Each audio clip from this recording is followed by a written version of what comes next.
मैं तुम्हें सच्ची अनुभव की बात बताता हूं। प्रभु जिस पर कृपा करके ऐसी विषम परिस्थिति देते उसके साथ रहते हैं।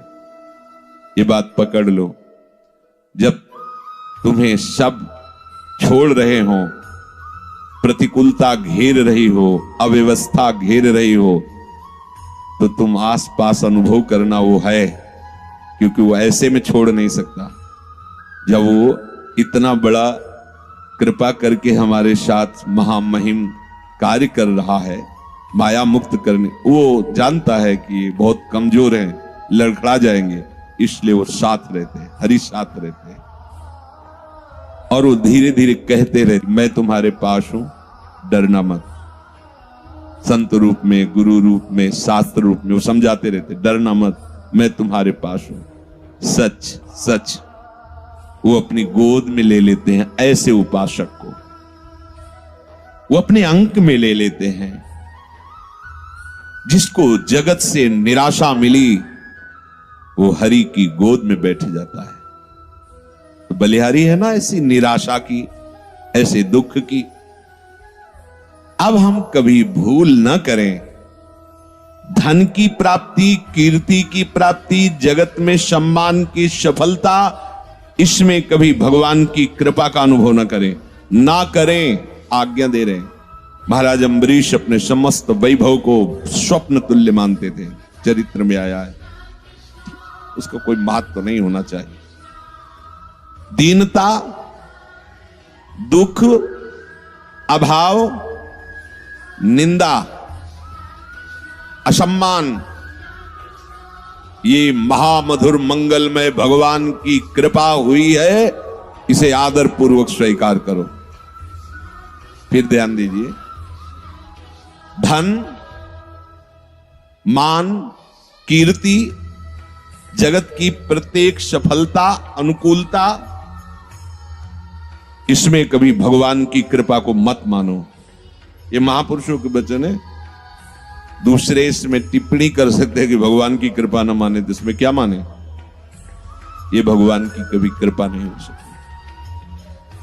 वो अपने कृपा पात्रों को माया में नहीं फंसाते, इसी का नाम माया है। जब उसकी चित्त वृत्ति भगवदाकार होती तो स्वयं यश फैल जाता है, स्वयं सारे वैभव उसके चरणों में लौटते हैं, पर वो उसका आदर नहीं करता, अंदर से उसके प्रति महत्व नहीं रहता। ये अंदर की बातें हैं। दीनता, दुख, अभाव, अकीर्ति, निंदा, असम्मान, मधुर मधुर मंगलमय भगवान की कृपा हुई है, इसको स्वीकार करो। यह है भगवान की कृपा। अब बोलो, हमारे ऊपर भगवान की बड़ी कृपा है। अनुभव करो, तुम्हारे ऊपर प्रभु की बड़ी कृपा है।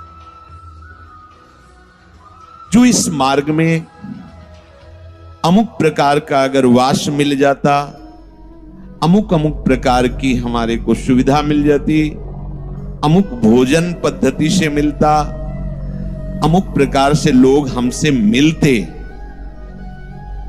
अन्य अन्य सुविधाएं, तो हम समझे भगवान की कृपा है। ये अज्ञान है, कभी इसे अपने हृदय में आने मत देना। जब कोई आपको आदर से बुलाए, कोई सम्मान करे, तो आपकी दृष्टि में भी वो नहीं आना चाहिए, आंतरिक दृष्टि में। जैसे कोई हमें जिस गली में जाते हो गाली देता हो और हमसे द्वेष मानता हो, तो हम उस गली में भी नहीं जाना चाहेंगे, अहंकार होने के कारण।